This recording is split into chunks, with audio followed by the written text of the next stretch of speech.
Magandang umaga, Luzon, Visayas at Mindanao. Magandang araw po sa lahat na nakamonitor sa atin sa buong mundo. O, kita niyo naman, ang gara ng bahay ko. Kailan lumalabas-labas pala pag gumanon ako, Marla at Ate B. Si Alvin G ko po ito. This is a taped episode of Thank You, Doc. Siyempre, hindi po tayo kompleto kula si Ate B. Bernadette Sembrano Aguinaldo. Ate B, tinan mo naman, may grand piano ako. Wala ka sa background ko. Puro coaching mag-ara.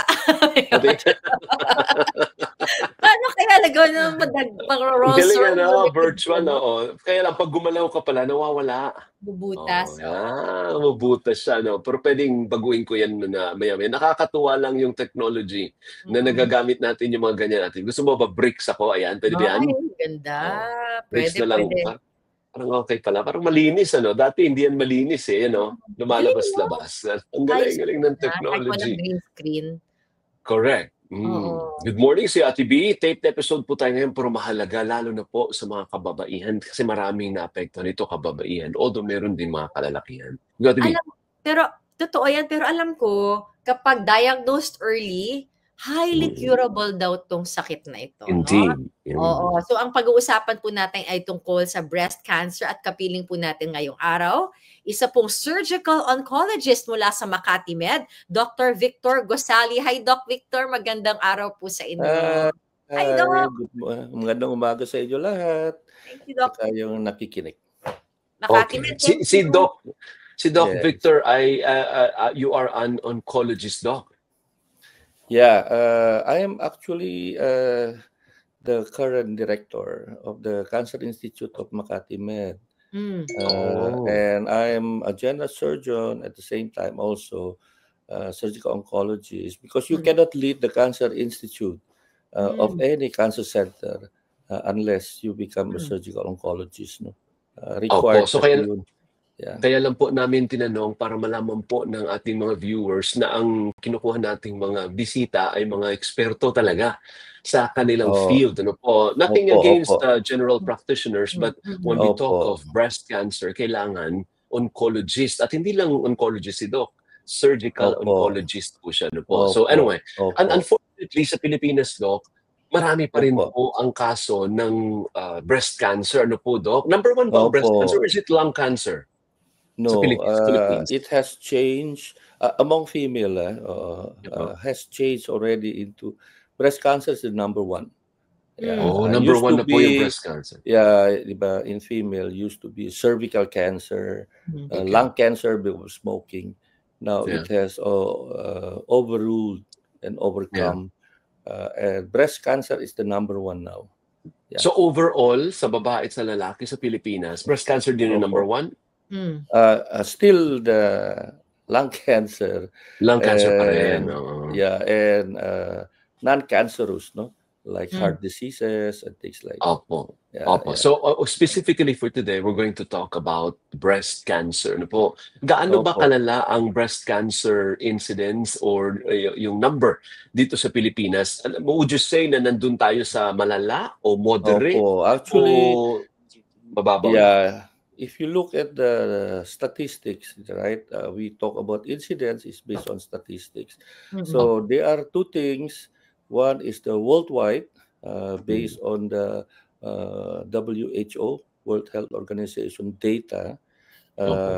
Breast cancer is already creeping up into the number 2. No? Now in the Philippines, breast cancer is approximately around the data latest was 2023, no? Is around up to 26%. 26% breast cancer. You can imagine if you are 10 of you, I've been telling this to my patient. Look, when you are in the elevator, the 10 of female, 2 or 3 of them at one time has a breast cancer. You just don't tell everybody that you have, right? But the incidence is increasing that high. So, Doc? What is the theory? Anong running theory natin? Bakit po more and more Filipino women have breast cancer? Number one, of course, is if you compare maybe 10 years ago, breast cancer diagnosis now is mostly we are catching up at the early stage, right? Good. Good. That's so good. So it gets to the equation na tumataas yung incidence because earlier na-diagnose. Pangalawa is also the lifestyle. You know, the lifestyles nowadays, a lot of, alam mo naman, preservative, less exercise, di ba? Mga ganyan. It has a factor because what you eat is sometimes, di ba, in the long term might cause some side effect. Yeah. And what about yung genetics? Ano po? That's also a big factor. Yeah, now we know in the last maybe 15 to 20 years about this genetic aberration, right, of breast cancer because of findings. Remember in the late 90s, in 1997, 1998, the human genome was discovered, right? The human genes. So from then on, the researchers has been going zero in specific cancer for specific genes. Okay. So therefore, but seems to be the data are quite persistent. Around 10 to 15% breast cancer are genetic or hereditary. Mataas din pala, no? 10 to 15%? Mataas din. You can imagine 85% hindi So you are the first. The first patient, you are the first. Now, how do I know that? Yeah. Sige nga, Dok, explain lang natin pag sinabing genetics. Ibig sabihin, dapat nanay, tatay ko, o pati ba tita, lola ko. Pag nanay ko wala, pero tita ko meron. Genes. Kumbaga sa lahi. Kasi pwede yung ganyan ng history, di ba? So, i-intervene yan, sino may cancer sa pamilya, mga ganyan-ganyan, no? So, gumawa sila, tayo, yung mga doktor, yung risk factor, they call it, di ba? Whether high risk kayo or low risk or no risk for genetic aberration. The second is you have to undergo that kind of genetic testing. You heard about the BRCA1, BRCA2, di ba? BRCA1, BRCA2. About these Angelina Jolie issues years back. Because Angelina Jolie has BRCA or BRCA1 genes. Ano yun? Yung BRCA genes yun is the genetic mutation. Nag-mutate. Yeah, it will lead into breast cancer. Right. So, yeah, that's why if you have that BRCA1 or BRCA2, which is the most common, there are other genes also, but around 85% of genetic aberration is in the BRCA1 and BRCA2. No? Now, if you have that one, that specific gene coding, they call it BRCA1, BRCA2, then you have a chance up to, well, different data has different value, but average is around 60 to 70% that you will have breast cancer before you reach the age of 70 years old. Mataas ba? Mataas? Mataas. That's why yung kay Angelina Jolie, I think hindi pa siya 40 years old 37 something like that. Nagpa-mastectomy siya. Ano bang meron, Doc? Ano bang meron sa suso ng babae? At prone siya sa cancer. Bakit sa parting yun? Okay. So, they are the more common reason, diba? If you look for a specific etiology or reason why the female develop breast cancer, wala There is no specific. Kasi if we know, it will not happen. You just avoid it, right? Now, but the theorist is saying that probably because of the female hormone, the estrogen. You heard about the estrogen hormone, right? Which is more in female than in male. Male also has estrogen. Okay. If you testing the breast cancer, more than 50% of breast cancer, positive yung estrogen receptor nila So, ibig sabihin, estrogen hormones may play a big factor in the development of breast cancer in female. Yeah. Doc, okay lang ba sa'yo bumaba po tayo, ano po? Kasi yun mga ano yun parang pang-analysis yung mga tanong kanina, ano po? Opo, But opo. when you go down, yung sa masa level, ano ba ang dapat awareness? Ano bang palatandaan na naku po, magpa-check up ka na, baka pwedeng may breast cancer ka? Ano mga telltale signs na Okay. posible kang may So, breast cancer? okay. Una-una, siyempre yung family history, di ba? Mhm. Sinabi natin earlier. Kaya kung nanay mo, kapatid mo, or auntie mo has history of breast cancer, aware kayo, number one. Mm. So, in the history. Pangalawa, kung may bukol, okay? So, yun nga sinasabi namin sa pasyente, even the advocacy during the lay forum, the female, babae, should know their breast.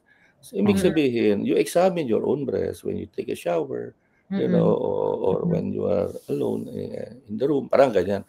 Kung nakita mo mayroong konting bukol, which is unusual, di ba? Kasi dapat wala eh. So, una-una, pupunta kayo, pa-confirm mo sa doktor. Kasi sila yung mas ma-experience. Yun yung sinasabi, lump or bukol. Pangalawa, Yeah. kung minsan may discharge, di ba? May nipple discharge. Okay. Look, hindi lahat yung nipple discharge masama. Hindi sabihin masama in terms of cancer siya. No, Opo. they are benign or non-cancerous nipple discharge also. But, paano mo nalaman mo, di ba? So you have to go to the doctor. Okay.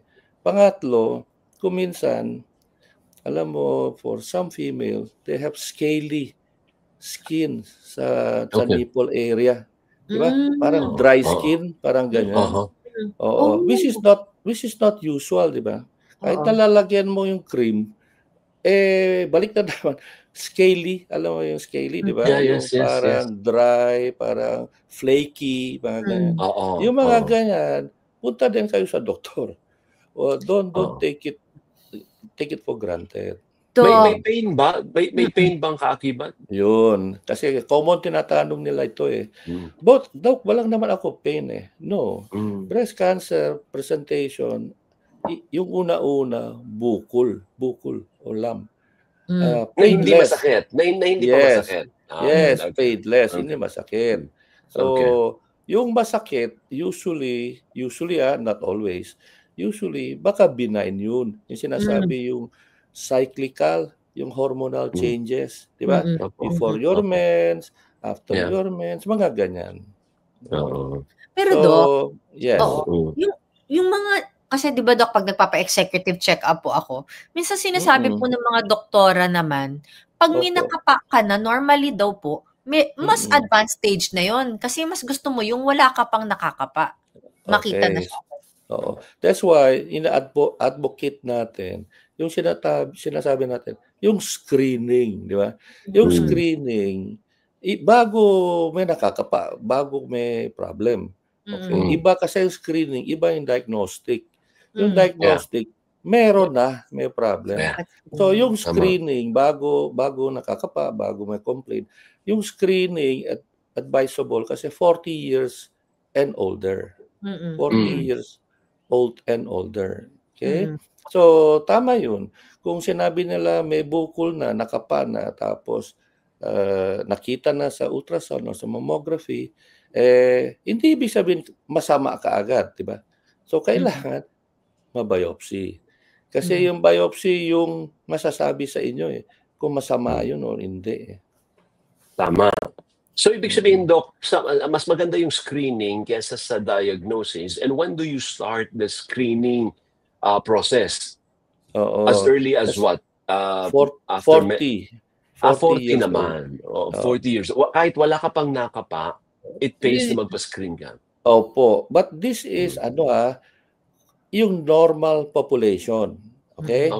Kung kayo, mataas yung risk factor nyo, yun ang sinabi ko kanina, may history or may genetic aberration, mga ganyan, you should start earlier. Even 28 years old. Kasi may stroke family history Yes. But not ultrasound. Not mammography, Okay?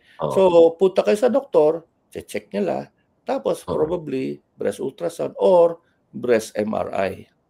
Hindi yung mammography. Yeah. Bakit okay. ano bang kaibahan, Doc? Kasi nabanggit nyo, no? Kailan mammography at ano yung ultrasound? Bakit hindi pwedeng mammography agad? Okay. Yung mammography kasi is like an X-ray.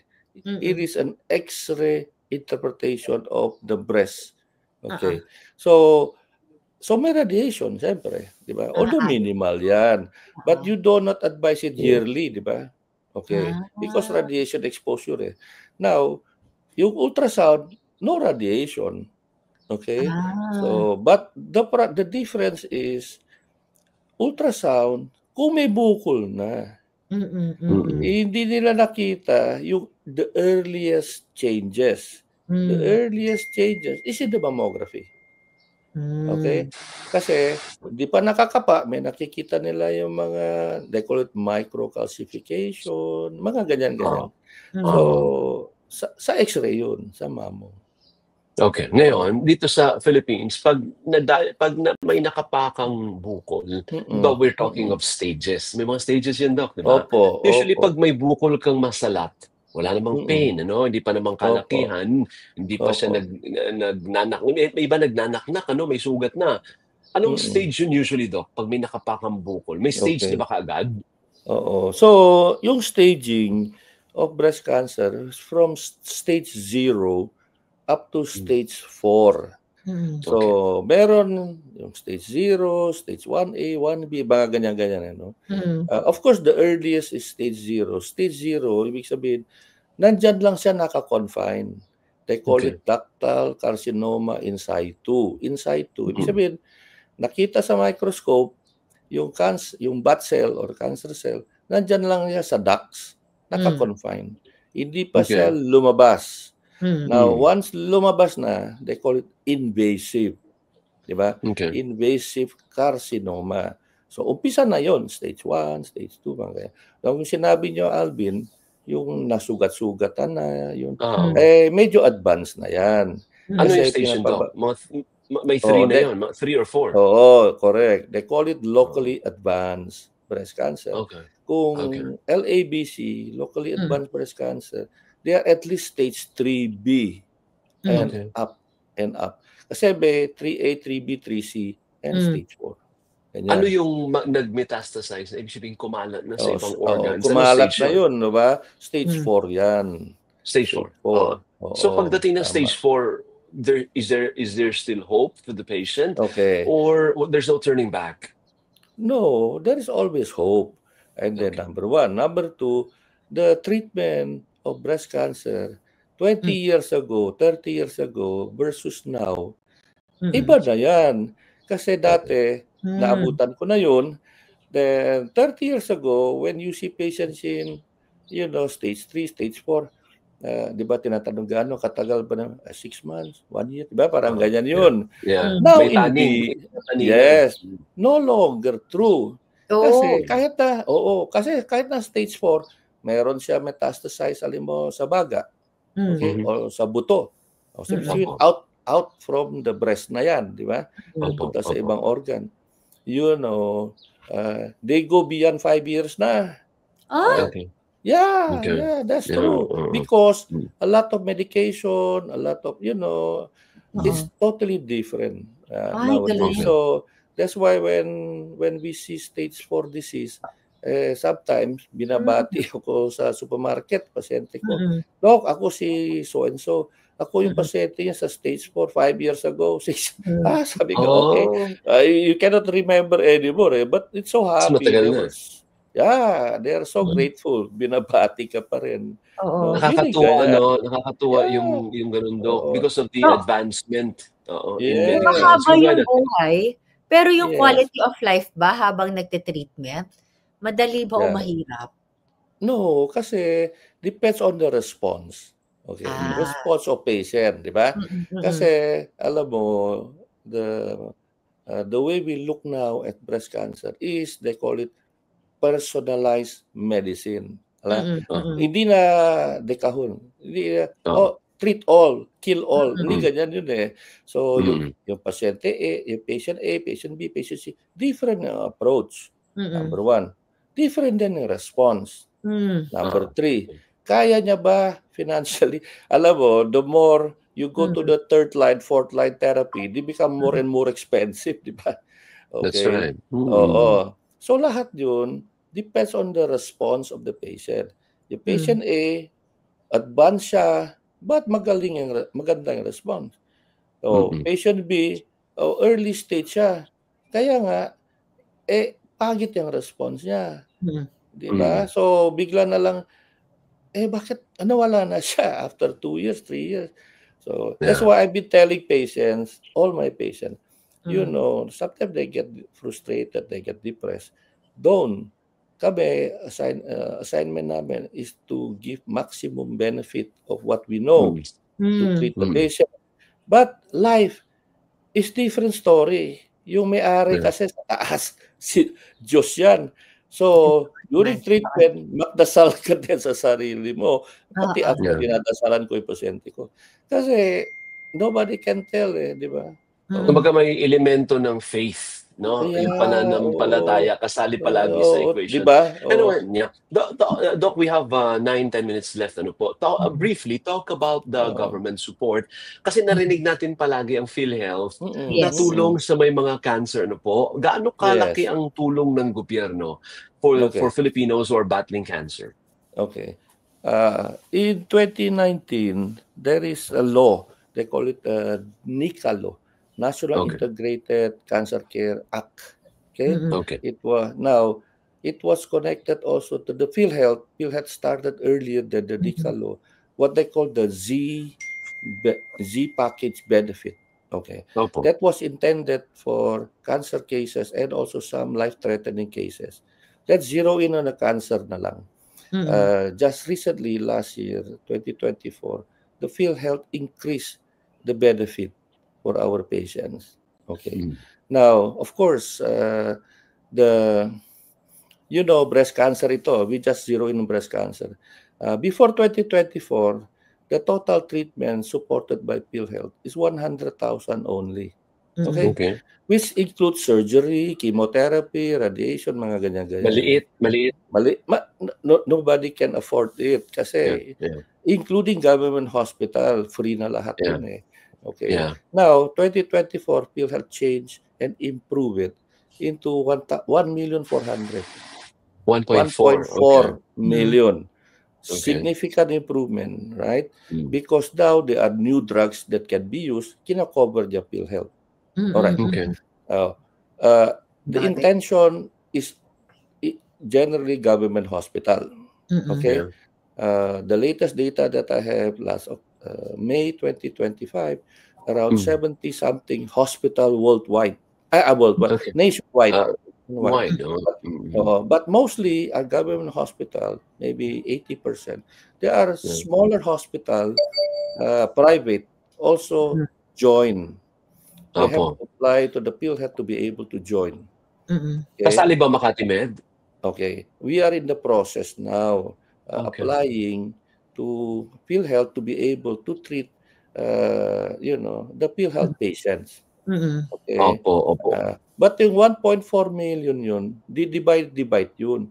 Yung gamot, yung diagnostic, yung surgery, hospitalization. Total na pala yun. Total yan. Total. Pero malaking bagay pa rin yung 1.4 million.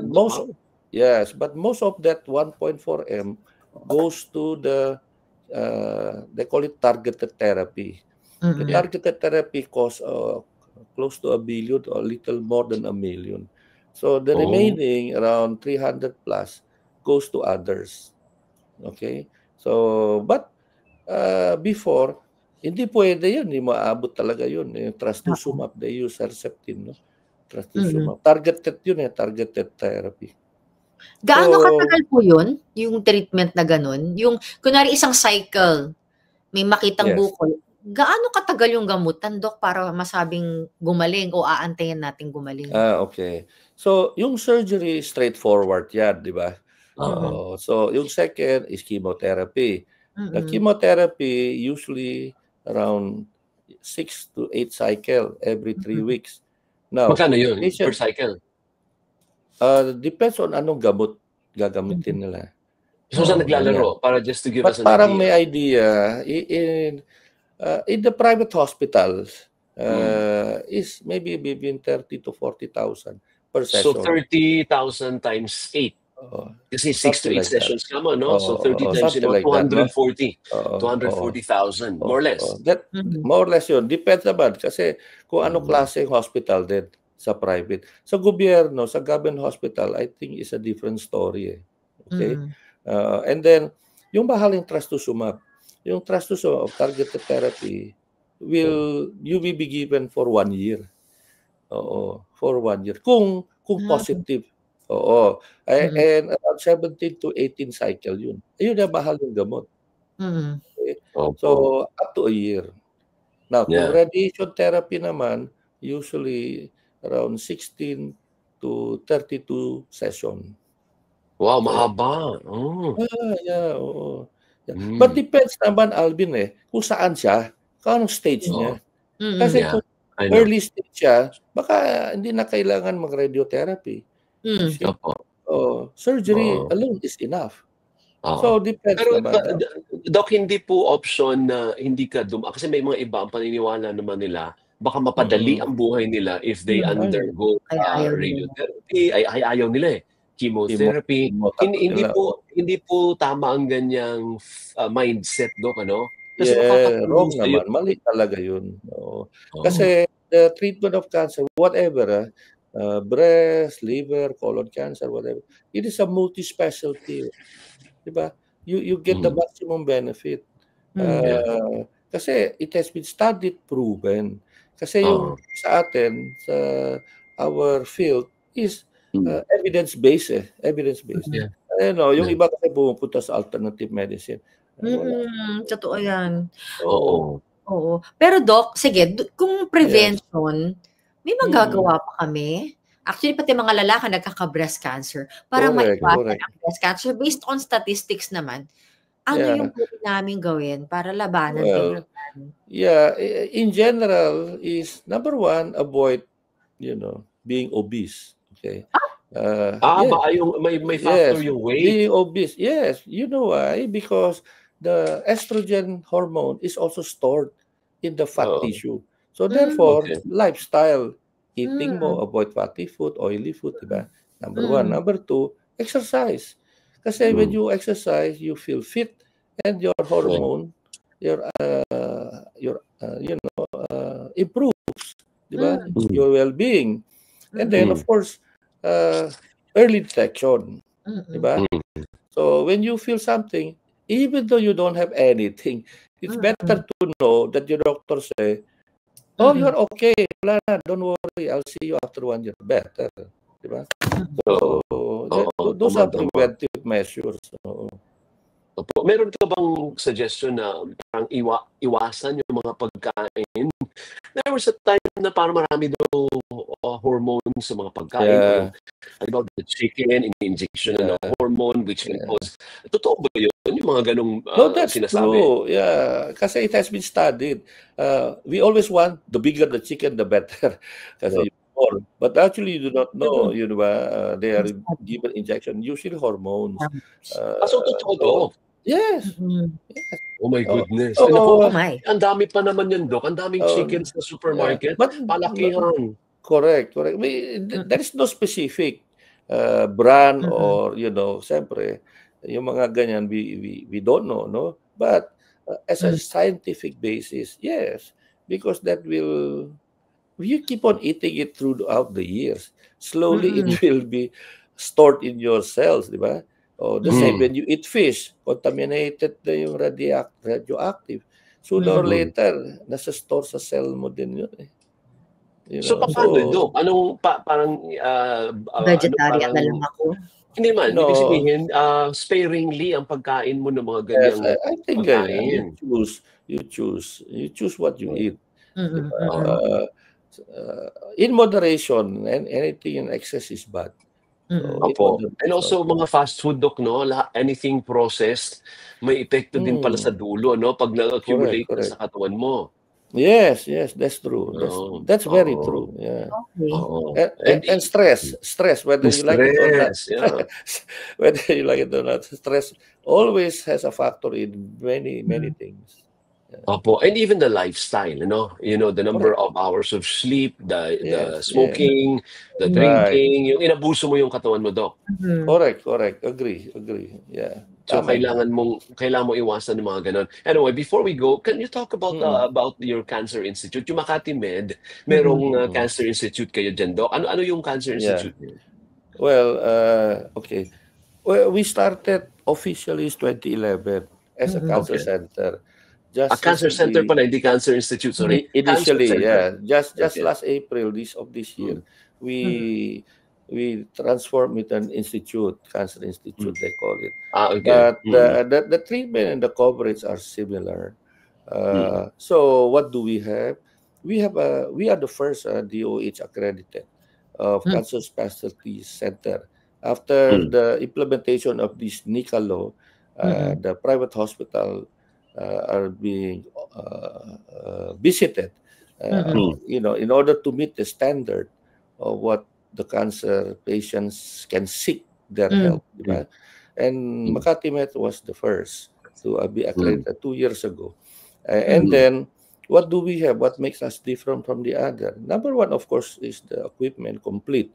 Number two, the strategy of taking care of our patient is they call an MDT, multidisciplinary team approach. Once a cancer is diagnosed, they are immediately, generally, 3 different specialty meet before any treatment is initiated, which is surgical oncology, radiation oncology, and medical oncology. And we meet among us, and we meet together with the patient and their relative.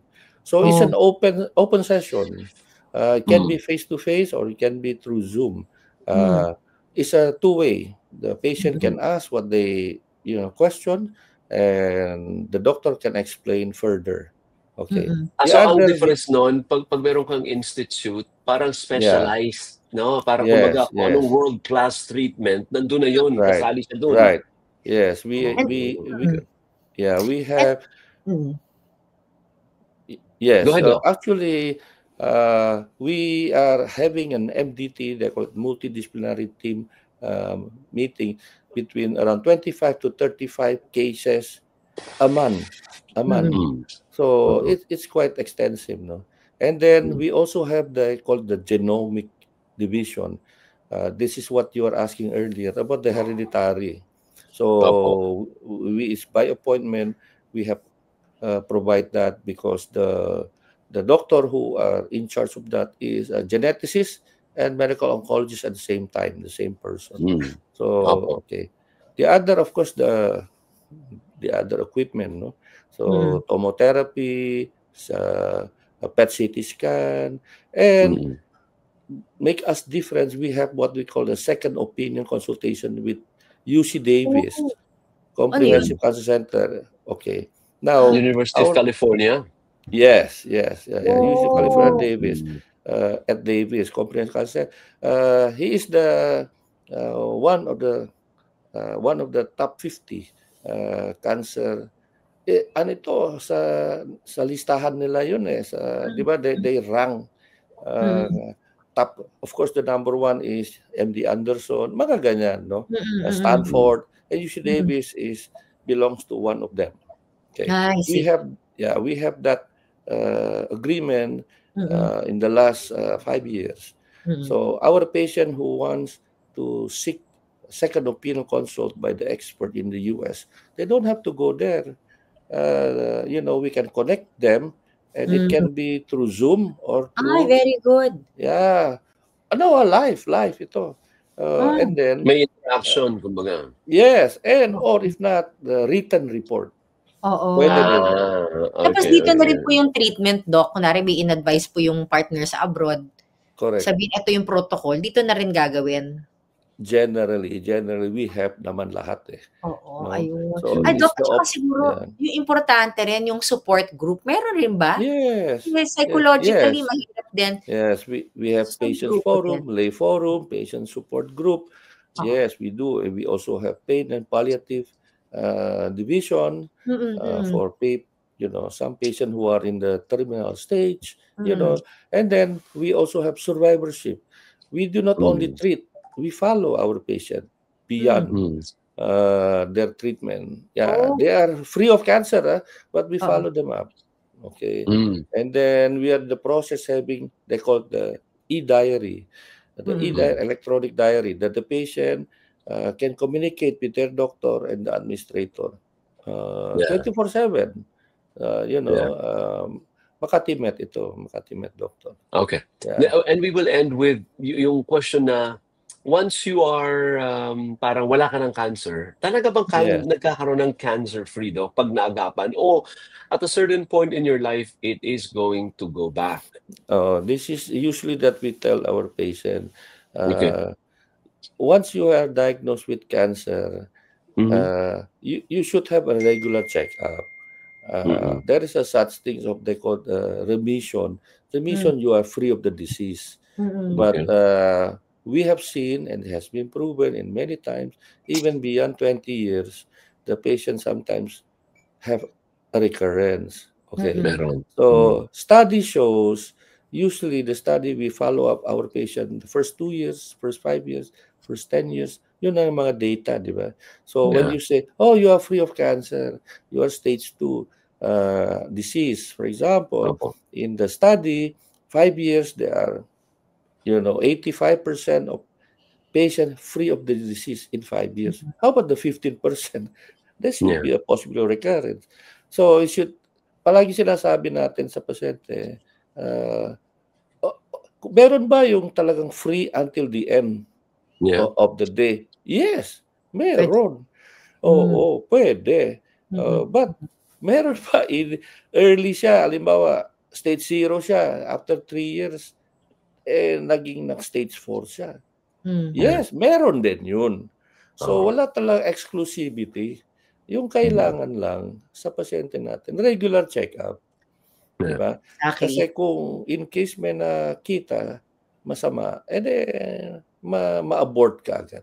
Hindi, tsaka after ma-cure or mawala, nabubuhay pa rin naman siya. Ibig sabihin, exposed na naman siya, kakain siya. May lifestyle siya. So, pwede yun, tama si Alvin. Kasi yung lifestyle natin, nandiyan pa rin di ba? Yung exposure natin sa elements is still there. Nandiyan pa rin. Anyway, Doc, maraming salamat po. Ano na lang po ang pinaka-advice ninyo? Siguro as a parang form of prevention na rin, preventive, ano po? Ano ma-advise nyo sa mga kababaihan at kalalakihan para maiwasan po ang breast cancer? Okay. Una-una, you should know yourself, di ba? Dapat alam mo yung katawan mo eh. So check. Okay. If you check your own. Now, should you do it araw-araw? Hindi.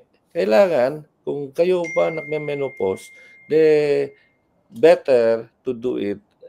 Pre-menopausal. You're still menstruating, then better to have it done on day 7 to day 10. So your first day of men or spotting is day 1. So, halimbawa, Monday. So, you check yourself, or you have to do mammography or ultrasound. The same thing. Do it day 7 to day 10. Okay. Kung kayo naman po, menopausal, wala na mens, wala na pattern. So, you do it, let's say, the first week of every month. Di ba? Or then check your own when you take a shower. Don't do it every day. Only once a month. Okay? Kasi hindi mo alam kung may nag-iiba eh. Okay. Ano dapat kailangan check mo sa breast? 6 area. I-explain ko na ito. 4 quadrant. Nipple is the center. I-divide into quadrant. 4. 1, 2, 3, and 4. Diba? Upper, lower, mga ganyan. Tapos, number 5 is nipple. You press your nipple, tingnan mo kung may discharge or whatever. Okay? Then look at the skin of the nipple areolar complex. Number 6, axilla, kilikili. Kapain mo yun. There are some cases that we see nothing in the breast, but positive sa kilikili. Okay? So that is 6 area how to examine your breast. And then, after knowing yourself, number 2, if you find something, seek consult. Okay? Don't worry. Don't go to any other specialty. Go to mainstream medicine. Okay? Don't take... Yeah, sayang lang, nagdi-delay. Okay, number 2. Number 3, if you are in doubt, if you want to seek consult, second opinion, okay lang yun. But do not delay pang 3rd, pang 4th, pang 5th opinion. You are delaying na naman. Okay? At the end, kailangan biopsy. Yung biopsy is to tell what you have. But before biopsy, gagawin nila yun, mammography, ultrasound, mga ganyan. Now, biopsy na, alam mo na kung ano, cancer o hindi. Then from then on, you move forward. Thank you. Doc, salamat ha. Maraming salamat sa napaka-mahalagang mga impormasyon. Thank you. Maraming salamat. Mabuhay po ang Makati Med. Yeah, maraming salamat din, Alvin. Thank you so much. Si Ate Bernadette. Maraming salamat po, Dr. Gosali. Thank you po. Thank you. Thank you. Ayan. Maraming salamat po sa pagtutok niyo po sa amin. Mas maganda pa rin yung preventive. Ano po, hindi biro eh. Maganda yung binanggit mo about support. Hindi biro na may isang miyembro, mahal sa buhay, na merong ganyang battle. Mahirap po, hindi siya madali. Kaya tulungan natin, mas maigi na wala tayong ganun. Preventive. Iwasan. At ang sinabi nga ni Doc, may pag-asa naman. Basta ma-diagnose naman agad, mas madali na rin ang gamutan sa breast cancer. So, medyo bawas-bawas rin sa stress yan. Basta pumunta po tayo sa magaling na doktor. Papaalam na po kami. Until next time. Ako po yung lingkod, Bernadette Zambrano Aguinaldo. Si Alvin Olchico po ito hanggang sa susunod na edisyon ng Thank you, Doc. Doc. Bye.